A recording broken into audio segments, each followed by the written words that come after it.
Inside the glade, they found the house of Circe, built out of polished stones on high foundations. Round it were mountain wolves and lions, which she tamed with drugs. They did not rush on them, but gathered around them in a friendly way, their long tails wagging as dogs nuzzle around their master when he comes back home from dinner with treats for them.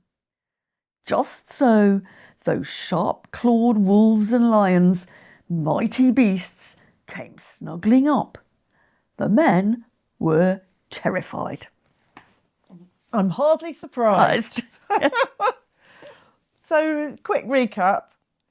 Odysseus and his remaining men have turned up on the island of Aeaea, the unpronounceable island with no consonants in it.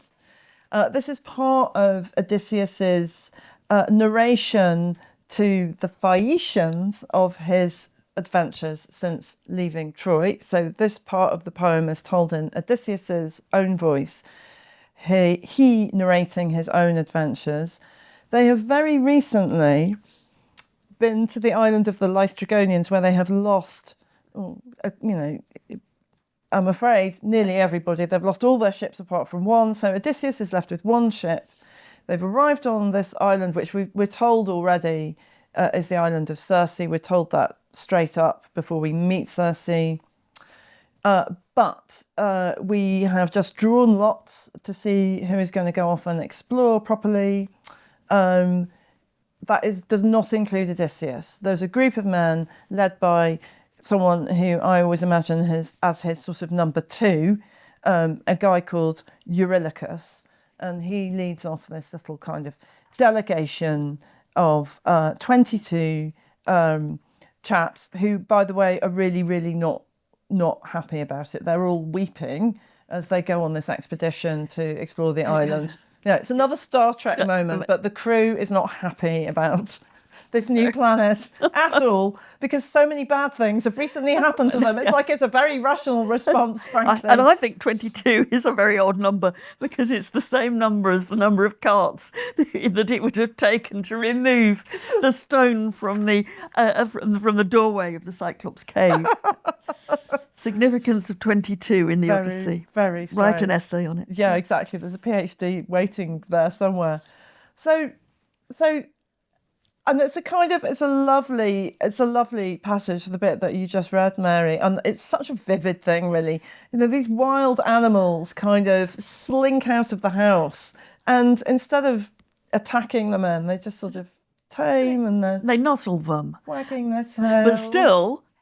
But the men were terrified. I mean, I think it's kind of would be. It's wolves and lions, and they're behaving terribly like pets.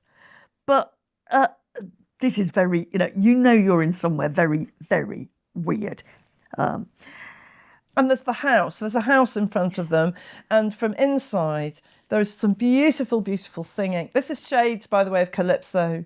When Odysseus arrived at Chez Calypso, well, actually, when Hermes arrived Chez Calypso, there was also lovely singing coming out of the house. There is lovely singing being heard here. We're told that Circe is inside weaving, and then one of the chaps in the delegation says, "Right, come on, there's a lady in there. I don't know whether she's a woman or a goddess, but let's go and find out." And they all troop in, except for Eurylochus, who smells a rat and decides to lurk outside. But anyway, they all go in, and Circe greets them and gives them a snack. It all looks like everything is kind of proper, come in. And she blended them, she sat them down and starts to feed them, as you would expect, as you should. But there is a trick. Because in the food there are potent drugs to make them totally forget their home. Right? So, here we are. They resisted it in the land of the lotus eaters. Only 4 of them took the lotus that would make them forget home. But here, this little scouting party is given food-concealing drugs that will make them forget that they should be on their way home. And then she strikes them with her magic wand and turns them into pigs. A fantastic moment in the Odyssey, in my view. And a moment that has, it has prompted thousands of years of joyful reinterpretation and different takes on this. Ovid, the Roman poet, working around the turn of BCE and CE, so around sort of 0.0 on that map of dates, in his Metamorphoses, he takes this from the point of view of the man. So he describes what it would feel like to be turned into a pig. So your hands turning into trotters and all that sort of thing. But here we see it from the outside. And it's interesting because it's kind of raising the question about what's the difference between men and pigs. Because is there one? Well, because these guys, they have the body of pigs, but their minds are still human, right? He says that. Their minds remain the same, and they squealed, presumably that's pig noise, they squealed at their imprisonment. So they are turned into pigs, but they're still men inside. So they're men who know that they've been turned into pigs. If they'd just been turned into pigs, they'd just be pigs. Right? Yeah. They wouldn't know that they've been turned into pigs. The cruelty of this, in a way, or the subtlety, is that they can see that they've been turned into pigs. They know. And in fact, we get the impression that they're none too keen on the pig food. Yes. They've just had a nice snack of cheese and barley and honey and wine all mixed together. But then she gives them pig food, which is like, mast and cornel cherries. I never quite know what mast is. It's a sort of byproduct of barley or wheat or something. Well, it's like, what we know is that humans don't eat it. Okay. Shall we stop there? Yeah. It's pig food. Pig food. Food that pigs like rooting for in muddy ground, right? So the awfulness, the tragedy of this is that they're pigs who know that they are not really pigs, but they're being treated like pigs. So Please forgive us this moment of glee in this very patriarchal world of the Odyssey, that there is a kind of delicious moment of men being turned into pigs. Yeah. And frankly, it's just deeply enjoyable. I'm going to have a personal recollection now, okay? I'm allowed one, right? This book of the Odyssey was my O-level, if you remember that, my O-level ancient Greek set text back in 1969 or something, 1970. And, there I was, a proto-feminist teenager, and it was nothing better than this bit where the men were turned into pigs, right? If you want to experience someone really glorying in this moment, Carol Ann Duffy wrote a really fantastic poem about Circe turning men into pigs, and she takes it several steps further, and she's actually describing cooking pigs to feed to pigs. I mean, it's quite revolting in a way, but it invokes the idea of the cookery program or the cookery book. Yes. And it's very sort of Circe as Nigella, as it were, and it's very, very, very, very funny. Yeah, anyway. it is. But back to the story. Yes. Eurylochus, who had in some ways smelt a rat, hadn't gone into Circe's house with the men, so therefore hadn't been turned into a pig, but he could see what had happened. And so what does he do? He runs back instantly to Odysseus' ship, the one surviving ship, to say what had happened. He was so upset. Floods of tears. More tears. that he couldn't speak, but the rest of the men kept saying, "Well, what's happened? Something terrible has happened. What is it?" And at last, he manages to explain what happened. We went off through the woods, just like you said. We found this tall house. We heard the voice of a woman or a goddess. She was singing. But what happened? They suspected nothing. They followed her in. I was smart. I feared a trick. And they vanished. And I sat there, but none of them came back. At which point Odysseus, and this is Odysseus' own voice, he's like, "At this I strapped my silver-studded sword across my back," and he orders Eurylochus to take him to the spot.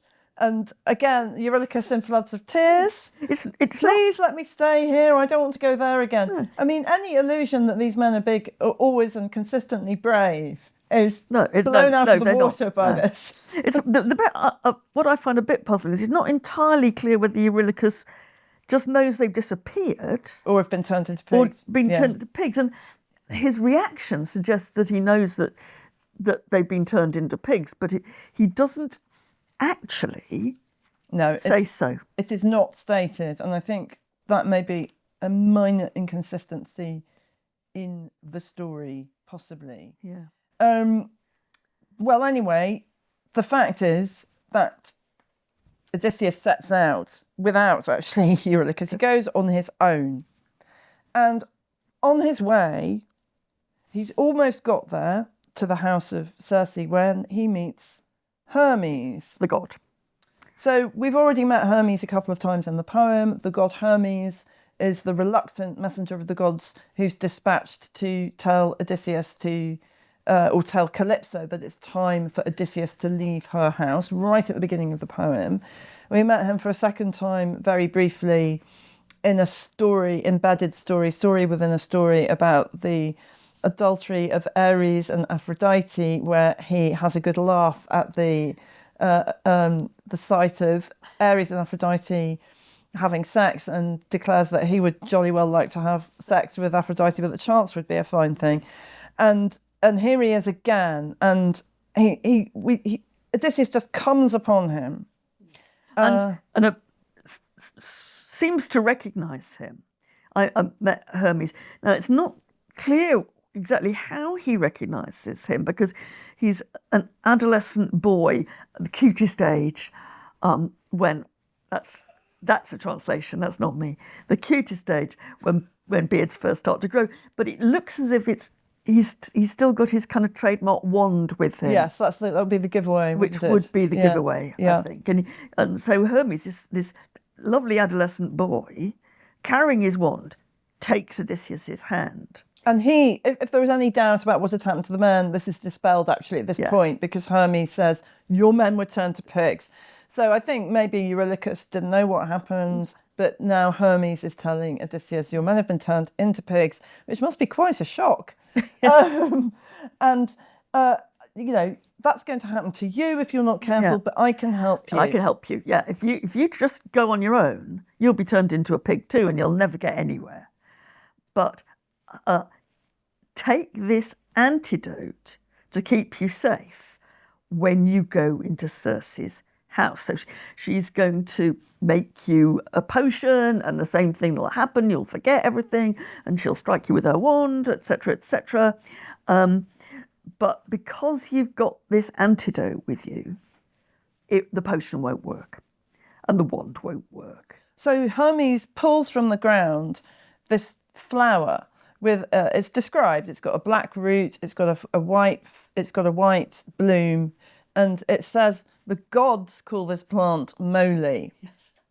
And moly, by the way, Tom Gunn wrote a really amazing poem called Moly, which riffs off this. But it's a kind of peculiar thing. Like the gods have a special name for this plant. Maybe only the gods can find it. I don't know, but it's clearly a magical plant. It does say it's hard for mortal men to dig it up, so it's something slightly reserved for the gods.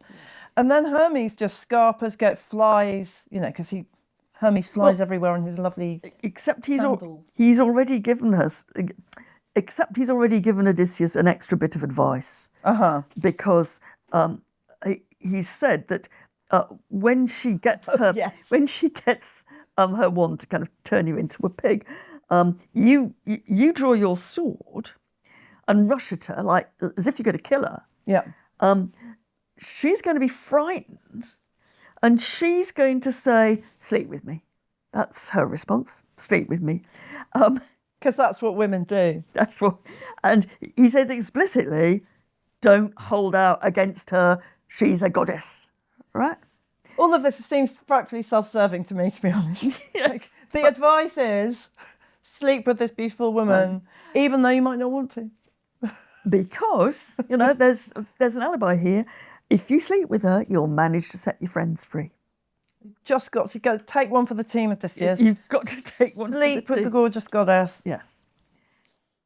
And that's when Odysseus has got his instructions and Hermes just goes. Zooms off. Back to Mount Olympus. So Odysseus is on his way. He gets to the house. He sees the beautiful Circe. She hears him. She opens the doors of the house. She leads him in. She puts him in a beautiful silver chair. She gives him a footstool. She mixes a drink for him. She adds the drug. Odysseus sips it, but doesn't work. Yeah, the magic didn't work. She struck me with her wand and said, "Out to the pigsty with the others." But actually, it hadn't worked. So, and Odysseus gets his sword out and threatens her. And she, in supplication, the kind of traditional way of kind of begging somebody to do something in the Odyssey is to hold their knees. And she holds his knees and says, "Who are you?" No other person has actually withstood this magic charm. Yeah. You must be Odysseus. And why does she think that? Because Hermes has told her that this is going to happen at some point. Yes. She's been tipped off that Odysseus is about to arrive. And she does then exactly what Hermes said she would do. Sheathe your sword and come to bed with me. She says, through making love, we may begin to trust each other more. That's a good line. I mean, it is a line.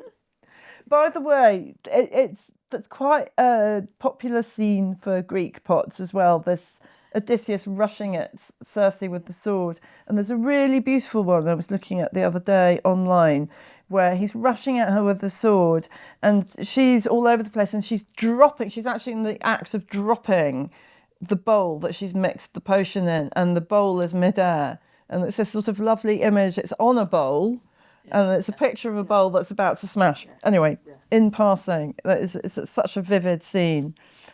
I mean, Odysseus isn't doing quite what Hermes said. I mean, Hermes said, just, off you go to bed with her.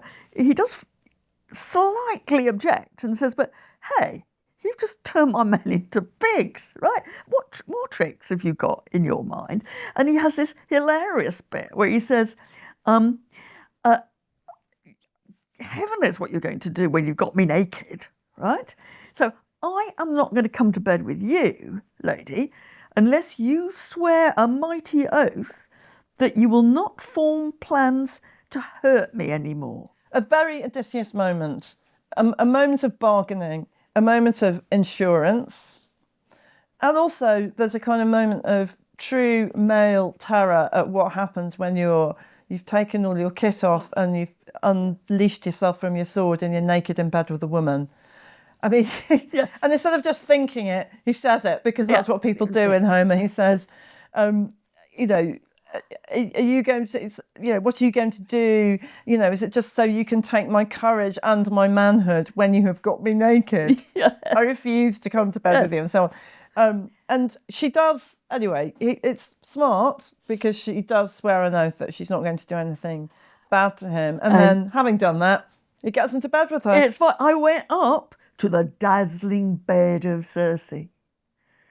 Sexy times, Mary. But there is this kind of sense which run through all these encounters, sexual encounters, but others too, between mortals and gods, that there's something always a bit dangerous about them. Mm-hmm. You can't, getting into bed with a god or a goddess is a knife-edge experience. It might be gorgeous, it might be a fantastic bed, the dazzling bed of Circe, but there's the power differential is always a problem. It is, it is. Although in this case, it seems to go quite well. Whilst these shenanigans are going on in the dazzling bed, it turns out that Circe has some kind of enslaved companions, some nymphs, who were the daughters of fountains and of holy rivers and of groves. It sounds rather pastoral and lovely. And they prepare, you'll be amazed to hear, a feast. And a bath. Yeah. So that once they've finished making sweet love, there's a bath and a feast. But Odysseus doesn't want to eat anything. Because Circe is kind of rather concerned and says, why aren't you eating anything? It's okay. I swore I wouldn't do anything terrible. And then Odysseus, in all decency, finally, Odysseus says, look, I can't really eat anything while my men are remaining as pigs. Yes. So if you want me to eat, there's good bargaining going on here. You have got to free the men and let me see them as men, right? Not as pigs.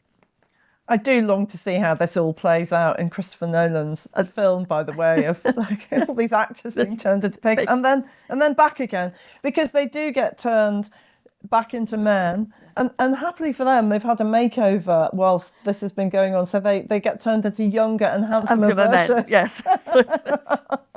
There were some tweakments involved in the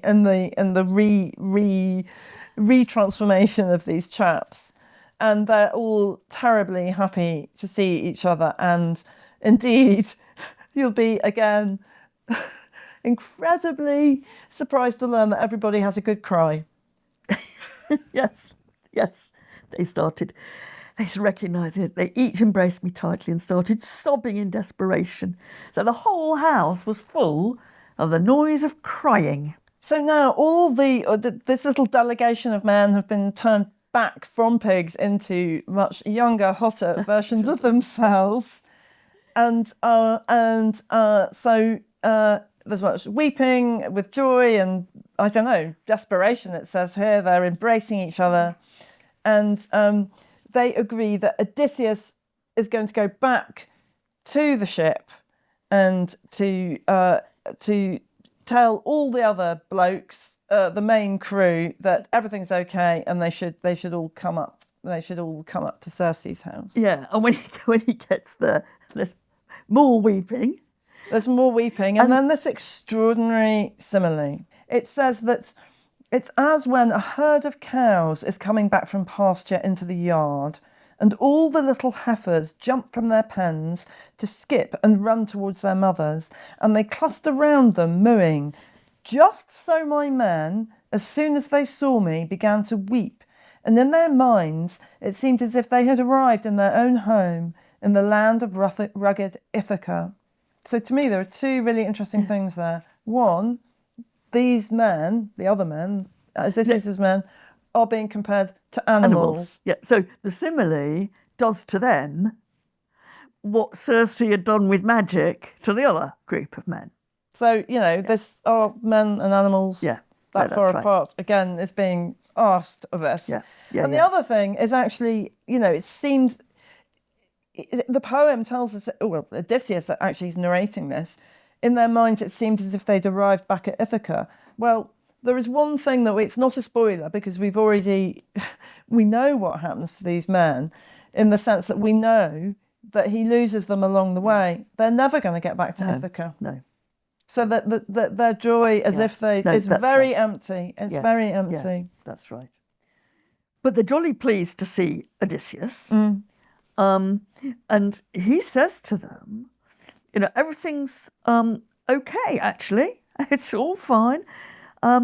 We must drag the ship onto the land and put the stores and our gear inside the cage. Then we're all going to go to Circe's house, and we've got loads of food and drink there. They've got food enough to last forever. And the men thought, yippee, except for Eurylochus, who'd been the one who'd watched his friends disappear and had come back to tell at least part of what had happened. And he says, you can't do that. She'll turn us into pigs or into wolves or into lions, Remember what the Cyclops did, right? So, we really shouldn't go. At this point, you also see one of the downsides of Odysseus. He contemplates killing Eurylochus. His beloved number 2. Yeah. He doesn't do it, but he contemplates it. Quite dark. Killing him. But his men, because sometimes he blames the men, but sometimes the crew get it right. And here they say, don't let him go. He can let him stay and guard the ship, right? Everybody's going to go up, apart from Eurylochus, to Circe's palace. Although Eurylochus does come. Eurylochus, because he was afraid that Odysseus would be cross with him. It's a little bit kind of playground, isn't it? It really is. It is lover's tiff, honestly. Eurylochus actually, despite all his qualms, goes up because he's afraid that if he stays back down with the ship, Odysseus is going to be jolly cross with him. So they all go up to Circe's palace, where they discover the other men in their new and better post-pig form. And what are they doing? Well, they're having a bath. They're getting nicely dressed. They're being rubbed with oil. And, of course, they are eating. They meet. And, of course, again, they do exactly what you're going to expect by now. They cry. They see their friends. Everybody meets again. And sobbing filled the hall. So much crying in this poem. Now, the goddess stood beside me and said, stop encouraging the crying. I know you've had a terrible time, but it's time to eat and drink. You must get back the drive you had when you set out from Ithaca. Gosh. There's too much pain and lamentation here. So they stayed for some time. But they stayed for a whole year. An entire year. I mean, I guess in a way you would. It sounds extremely pleasant. Lovely island. Lots of tame wolves and lions. Doubtless these nice nymphy creatures in the background, serving up food at the drop of a hat. And, this very intelligent, interesting witch at the centre of it all. So they're definitely getting their strength back. But at the end of the year, it's the men again who say, perhaps it's time to... It's time to move on. To move on. Yeah. To move on. We've got to try to get home. And I think it's impossible not here, I think, to compare, as you do with Calypso, the image of Circe and the image of Penelope. Yeah. Right. Odysseus is here. He's wanting to get back to his son, his wife, his home, but he's with a gorgeous goddess. Yes. So he has that kind of, again, the sort of slightly awkward moment. But the thing is that it's not as if Circe has been keeping him prisoner. So this is a kind of much more straightforward and pragmatic sort of separation or breakup, he goes to her splendid bed and touches her knees again, which is what you do when you want something from someone. And he says, look, you vowed to get me home. I'm now desperate to go, as are my men. Whenever you're not with us, they exhaust me with constant lamentation. Interesting. Yes. Yes. So then she issues a bit of a bombshell, actually. This is a complete bombshell. We've been, what really marks this poem out is that you're just there, you're in sight of Ithaca, you're just about to get back in the ship and get home when something comes and disrupts the whole thing. And this is the most surprising disruption because it isn't about the ships getting wrecked or anything else. She tells him that before he can get home, he's got to go somewhere else. He's got to go to the land of the dead. He's got to go to Hades. He's got to go and meet the queen of the dead. And he has to go specifically to ask the prophet Tiresias for advice. It is not surprising that this breaks Odysseus's heart. And he cries. Of course he does. I mean, he's actually says he's rolling around in grief. But it does sound pretty impossible, doesn't it? You've got to go to the land of the dead. As it says, no one's ever been there. I mean, like, how do you get... How am I supposed to sail to Hades? That's for the dead people to go to. I mean... Yeah, I mean, this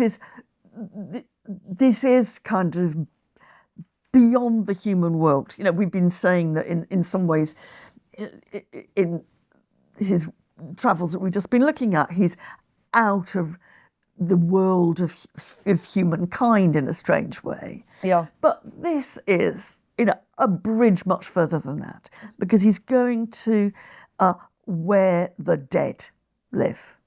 And living human beings can't go there. Just do not go. And I mean, she's been holding this back. I mean, she issues quite detailed instructions at this point. You have to go beyond the stream of ocean, which in the kind of strange, confounding, imagined geography of Homer, the world is a kind of flat disc and it's surrounded by this river-like ocean. And yes, it's confusing.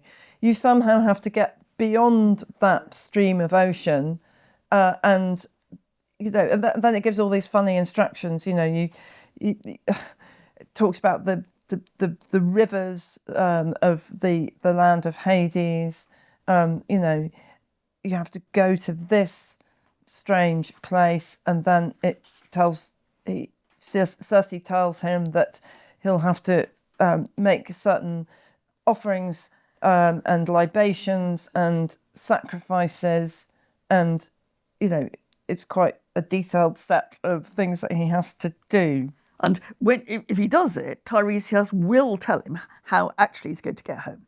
I mean, but it's quite a big, it's almost it's a quest. It's a big ask, this. And it is a big ask, yeah. So he's got to, it's also another big ask. He's got to tell the crew that they're going to go to the underworld before they go home. A very big detour. What do you think they do, Mary, when they find out they've got to go to the world of the dead? They have a massive cry. Of course, sorry, yes. Yes, sorry. Got everything done there. Yes, they have an absolutely massive cry. This time they tear their clothes. Yes, that's right. A massive cry. And meanwhile, in all this, there's another strange twist, is that one of these guys actually goes down, takes the direct route to Hades, as it were, because there's the poor young Elpino, who Odysseus says, very dismissively, he wasn't very brave in war and he wasn't very smart. He got drunk because men, that's what men do when they've got all this stuff handed out by Circe. And he jumped up quickly when he heard what was going on, and he forgot, it was on the roof, and he forgot to go down by the ladder, so he fell crashing headlong from the roof. He broke his neck and his spirit went down to Hades. And so, as I say... So it's kind of weirdly relatable, like bloke gets drunk, falls off roof. But actually, he's going the place where they've been told they were going to have to go. And we're all going to be going to that place, Mary, next time. Next time, because we are actually going to... Set sail.